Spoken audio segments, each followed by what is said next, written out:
నమస్తే, welcome to social post. నేను విష్ణు. ప్రస్తుతం మనతో పాటు చార్టెడ్ అకౌంటెంట్ లేళ్ల రవీంద్ర బాబు గారు ఉన్నారు. సార్తో మాట్లాడదాం. సార్ రవీంద్ర గారు నమస్తే. సార్ నమస్తే అండి విష్ణు గారు. Welcome to social post. Hi అండి. సో రవీంద్ర గారు, ఐటీఆర్ ఫైల్ చేసే గడువు ఇంకా చాలా తక్కువే ఉంది. ఇంకొక 40-45 డేస్ మాత్రమే ఉంది. అవును, ఏ సంవత్సరం సెప్టెంబర్ 15 వరకు ఇచ్చారు. అట్లా ఇంకో 40-45 డేస్ మాత్రమే ఉంది.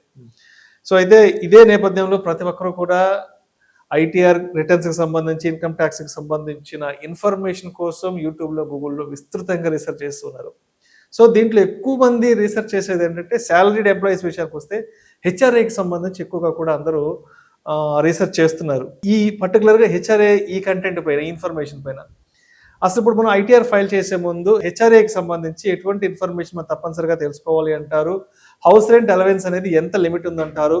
అండ్ అదే విధంగా చాలా మంది సాలరీడ్ ఎంప్లాయీస్ అనే వాళ్ళు అపార్ట్మెంట్స్ లో ఉంటారు, కమ్యూనిటీస్ లో ఉంటారు. కాబట్టి అపార్ట్మెంట్ మెయింటెనెన్స్ అంటే నెలకు ఒక 2,000-3,000 కూడా మనం రెంట్ తో పాటు, సొసైటీ మెయింటెనెన్స్ అంటే మనం కట్టే రెంట్ తో పాటు అదనంగా ఒక 2,000-3,000 మనం అపార్ట్మెంట్ మెయింటెనెన్స్ అమౌంట్ కూడా కడుతుంటాం. కాబట్టి ఈ మెయింటెనెన్స్ అమౌంట్ కూడా ఏమైనా ట్యాక్స్ ఎగ్జంప్షన్ ఉందా ఏంటనేది మన ఆడియన్స్ కి క్లియర్ గా చెప్పగలరు. సో విష్ణు గారు, చాలా మంది తెలుసు రెంట్ పే చేస్తే ఎగ్జంప్షన్ వస్తుందని.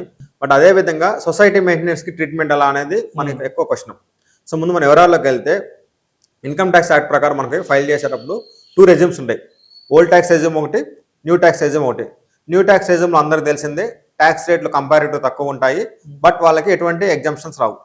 But coming to old tax regime, old tax రెజ్యూమ్లో ఏదైనా సాలరీడ్ ఎంప్లాయీ ఏదైనా రెంట్ పే చేస్తే తన అపార్ట్మెంట్కి, తనకి హెచ్ఆర్ఏ ఎగ్జంప్షన్ వచ్చింది. HRA nothing but house rent allowance exemption. So ముందు ఎగ్జంప్షన్ ఎంత వస్తుందో మనం చూద్దాం. సో ఎగ్జంప్షన్ ఎంత వస్తుంది అంటే, తన యొక్క యాక్చువల్ రెంట్ పేమెంట్ ఎంత, నెంబర్ 1. నెక్స్ట్, శాలరీలో 40% of the basic salary or 50% of the basic salary depending upon the city. If metro city అనుకోండి 50% ఆఫ్ ది బేసిక్ శాలరీ వచ్చేది. నాన్ మెట్రో సిటీ అయితే 40% ఆఫ్ ది బేసిక్ శాలరీ. 2. మూడో ఇతరులకి తన pay స్లిప్లో HRA ఎంత ఉంది, pay స్లిప్లో HRA ఎంత ఉంది. నెక్స్ట్, 4th వచ్చేసరికి rent paid minus 10% of the salary. ఏదైతే శాలరీ 40% తీసుకున్నామో దాంట్లో ఇక్కడ 10% తీసుకోవాలి. సో యాక్చువల్ రెంట్ ఎంత వచ్చింది యాజ్ పర్ పే స్లిప్, నువ్వు ఎంత పే చేసావు, బేసిక్లో 40% or 50%. Next, rent paid minus 10% of the salary. ఇలాగా ఒక వ్యక్తి యొక్క టోటల్ శాలరీని 4 కాంపోనెంట్స్లో మనం డివైడ్ చేసి క్యాలిక్యులేట్ చేసుకోవాలి. ఆ 4గిట్లో ఏది లీస్ట్కి వస్తే ఆ లీస్ట్ అమౌంట్ తనకి హెచ్ఆర్ఏ ఎగ్జంప్షన్గా ఓల్డ్ ట్యాక్స్ రెజ్యూమ్లో వస్తుంది. హెచ్ఆర్ఏ ఎగ్జంప్షన్ అనేది రెంట్ పెయిడ్ 2 lakhs ఉండి, rent paid minus 10% of the salary 1,80,000 ఉండి, 40% ఆర్ 50% శాలరీ 1,50,000 ఉండి, సో లీస్ట్ 150 కాబట్టి ఆటోమేటిక్గా 150 అనేది మనకు హెచ్ఆర్ఏ ఎగ్జంప్షన్ కింద వస్తుంది. Next, coming to second point. So society maintenance కానీ అపార్ట్మెంట్ మెయింటెనెన్స్ కానీ మనం పే చేసే అమౌంట్ మనకి హెచ్ఆర్ఏ ఎగ్జామ్స్ కింద వస్తుందా రాదా అనేది క్వశ్చన్. సో ఇన్కమ్ ట్యాక్స్ యాక్ట్లో ఏంటంటే, ఆ యాక్ట్ రాసినప్పుడు 1960 రాశారు ఆ యాక్ట్. అప్పటికి ఇంత అవేర్నెస్ ఈ సొసైటీ కల్చరు, ఈ అపార్ట్మెంట్ కల్చర్ గురించి ఇంత నాలెడ్జ్ లేదు, ఇంత సొసైటీ ఎవాల్వ్ అవుతుంది ముందే గెస్ చేయలేదు. కాబట్టి దాని గురించి యాక్ట్లో ఎక్కడ స్పెసిఫిక్గా మెన్షన్ చేయలేదు. బట్ ఓన్లీ జనరల్ అజంప్షన్ ఏంటంటే, ఈ సొసైటీ మెయింటెనెన్స్ అనేది లేదా అపార్ట్మెంట్ మెయింటెనెన్స్ లేదా ఇండిపెండెంట్ హౌస్ మెయింటెనెన్స్ మీరు డైరెక్ట్గా కానీ ల్యాండ్ లార్డ్కి ఇచ్చారు అనుకోండి, 2,000 కానీ 3 రెంట్ 25,000 ల్యాండ్ లార్డ్కి కలిపి ఇచ్చారు అనుకోండి, ఓనర్కి మన ఫ్లాట్ ఓనర్కి ఇచ్చారు అనుకోండి, ఆటోమేటిక్గా మీరు అది హెచ్ఆర్ఏ ఎగ్జామ్షన్ లో తీసుకోవచ్చు. ప్రొవైడెడ్ ఆ ల్యాండ్ ఓనర్ కూడా తన రెంట్లో ఇది మొత్తాన్ని యాడ్ చేసుకొని చూపించాలి. తనకి రెంట్ కింద చూపించుకోవాలి. మొత్తం మెయింటెనెన్స్ వచ్చిన అమౌంట్ కూడా రెంట్ లా చూపించేసి తన ఇన్కమ్ ట్యాక్స్ ఫైల్ చేస్తే, మీరు ఆ మెయింటెనెన్స్ కింద ఇచ్చినా కానీ అది ఓనర్కి ఇస్తే మీరు ఇన్కమ్ ట్యాక్స్ ఫైలింగ్ లో ఎగ్జామ్షన్ కింద తీసుకోవాలి. అలా కాకుండా మీరు ఆ మెయింటెనెన్స్ని అమౌంట్ని ఓనర్కి ఇవ్వకుండా, మన సొసైటీ ఏమైనా ఉండే సొసైటీకి ఆర్గనైజేషన్స్ ఉంటాయి కదా, రెసిడెన్షియల్ సొసైటీస్ ఫామ్ అవుతున్నాయి ఆ ఫ్లాట్స్ అందరూ కలిపి ఒక దగ్గర. సో ఆ సొసైటీకి ఇచ్చిన అసోసియేషన్ సొసైటీ అంటే అసోసియేషన్కి ఇచ్చిన లేదా వాచ్మెన్ కి వాళ్ళకి ఇచ్చినా కానీ మీరు ఆ మెయింటెనెన్స్ ఏదైతే అమౌంట్ మీరు పే చేస్తున్నారో దాన్ని మీరు లీగల్ గా హెచ్ఆర్ ఎగ్జామ్షన్ క్లెయిమ్ చేసుకోలేరు. ఓన్లీ ఓనర్ పే చేసి క్లియర్ గా మీరు పేమెంట్ వెళ్తేనే హెచ్ఆర్ ఎగ్జామ్షన్ మీకు వస్తుంది. బట్ అలా కాకుండా అసోసియేషన్ పర్సన్స్కి వాళ్ళకి ఇస్తే మీకు హెచ్ఆర్ ఎగ్జామ్షన్ అనేది రాదు. ఎందుకంటే క్లియర్గా రెంట్ పేమెంట్ ల్యాండ్ లార్డ్ అని ఉండేది. సో ఎక్కడ కూడా అసోసియేషన్ గురించి ఉండదు. కాబట్టి ఆ మెయింటెనెన్స్ అనేది ల్యాండ్ లార్డ్ ద్వారా రూట్ అయితే మీకు ఎగ్జామ్షన్ వస్తుంది. Other than that payment HR exemption consider అవ్వదు. సో రవీంద్ర గారు, అదేవిధంగా ఈ సంవత్సరం ఐటీఆర్ ఫైల్ చేయడానికి డేట్ కూడా చాలా ఎక్స్టెన్షన్ చేశారు. మామూలుగా మనకు జూలై 31 వరకు ఉంటుంది, బట్ ఈ సంవత్సరం సెప్టెంబర్ 15 వరకు తీసుకెళ్లారు. కాబట్టి అంటే ఇక్కడ మనకున్న లాభ నష్టాలు ఏంటి డేట్ ఎక్స్టెన్షన్ చేయడం వల్ల? సో విష్ణు గారు, ఎలా ఉంటుందంటే every year income tax return forms filing start అయ్యాక సైట్ అప్ వల్ల కానీ అనుకున్న దానికన్నా ఎక్కువ మంది యూజర్స్ లాగిన్ అవడం వల్ల కానీ ఎక్కువ మంది ఫైలింగ్ చేయడం వల్ల ఇన్కమ్ ట్యాక్స్ వెబ్సైట్ అనేది సపోర్ట్ చేయకపోవచ్చు. దానివల్ల ఏం చేస్తారంటే every year 5 days 10 days end of the day, 31st July last date అనుకోండి, 25th July 26th July అనో డేట్ ఎక్స్టెండ్ చేస్తారు. 5 days డేట్ ఎక్స్టెండ్ చేస్తున్నాము, ఎందుకు సైట్ వెబ్సైట్ పనిచేయడం లేదు, ఎర్రర్స్ వస్తున్నాయని చెప్పేసి వెబ్సైట్ పనిచేయట్లేదు కాబట్టి ఇన్కమ్ ట్యాక్స్ డేట్ని ఎక్స్టెండ్ చేశారు. ఈ ఇయర్ ఏమైందంటే ఇంట్రెస్టింగ్ గా ఇన్కమ్ ట్యాక్స్ ఫైలింగ్ స్టార్ట్ కాకముందే ఇన్కమ్ ట్యాక్స్ డ్యూ డేట్ ని ఎక్స్టెండ్ చేశారు. అందరికి ఎప్పుడు జరగలేదు. ఎప్పుడు ఇన్కమ్ ట్యాక్స్ ఫైలింగ్ స్టార్ట్ అయ్యాక చివరిలో ఎర్రర్స్ వచ్చినా ఇష్యూస్ వచ్చినా కానీ డేట్ ఎక్స్టెండ్ చేసేవాళ్ళు. ఈ ఇయర్ ఫైలింగ్ స్టార్ట్ కాకముందే డేట్ ఎక్స్టెండ్ చేశారు. దీనివల్ల ఏంటంటే మెయిన్ కారణం ఏంటంటే ఇన్కమ్ ట్యాక్స్ ఫార్మ్స్ వీళ్ళు తెచ్చిన సో మెనీ చేంజెస్ అనేది రెడీ చేయడానికి టైం బట్టి ఆ ఫైలింగ్ డేట్ ని ఎక్స్టెండ్ చేశారు.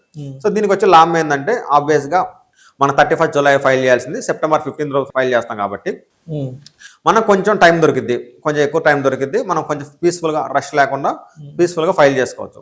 నష్టం ఏంటంటే 31st July లోపు మన ట్యాక్స్ ఏమైనా పే చేయాల్సిన లైబిలిటీ ఉందనుకోండి, అంటే ఇన్కమ్ ట్యాక్స్ మనం ఇన్కమ్ వచ్చింది దాని మీద కరస్పాండింగ్గా ట్యాక్స్ కట్టాలి.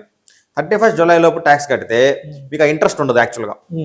బట్ ఇప్పుడు September 15th డేట్ ఎక్స్టెండ్ చేయడం వల్ల 1 month ప్లస్ 15 days, 15 days కూడా ఇన్కమ్ ట్యాక్స్ లో ఫుల్ మంత్ లా కన్సిడర్ చేస్తారు. అంటే మీరు ట్యాక్స్ 31st July లో కడితే మీకు ఇంట్రెస్ట్ ఉండదు. అదే ట్యాక్స్ మీరు 15th September లో కడితే 2 months ఇంట్రెస్ట్ పే చేయాలి. 1% ప్లస్ 2%, అంటే 2% ఎక్స్ట్రా ఇంట్రెస్ట్ మీరు పే చేయాలి. సో అది మీకు లాసు. సో ఆ లాస్ మీరు అవాయిడ్ చేసుకోవాలంటే income tax payment 31st July ముందే పే చేసి ఇన్కమ్ ట్యాక్స్ రిటర్న్ మాత్రం 15th September లో ఫైల్ చేసుకుంటే మీకు రెవెన్యూ లాస్ అనేది ఉండదు.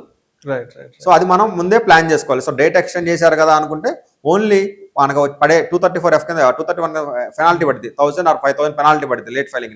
పెనాల్టీ మాత్రం వే ఆఫ్ చేశారు కానీ ట్యాక్స్ లైబిలిటీ ఇంట్రెస్ట్ అనేది వే ఆఫ్ చేయలేదు.